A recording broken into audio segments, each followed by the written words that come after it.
ngayon mga tol ay kung pinanood nyo nga ang vlog na to mga tol ay i-like nyo naman, tapos kung hindi pa kayo nakapollow ay i-follow nyo na, tapos i-share nyo din mga tol para mapanood din ng iba.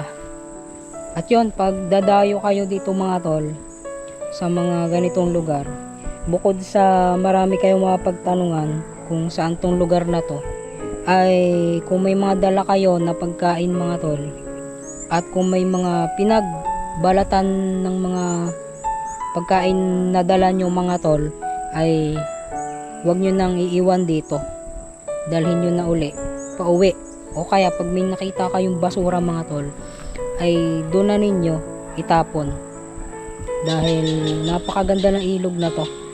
Tapos doon sa kanina, doon mas maganda maligo mga tol, dahil medyo mababaw yung pinuntahan namin bago rito. At yun, dito ko natatapusin mga tol ang vlog na to. Like, comment, follow, share, shoutout din sa mga taga rito. Maraming salamat sa inyong lahat na sumusuporta. From JR Adventure, paa sa lupa, mata sa langit. Peace out and God bless.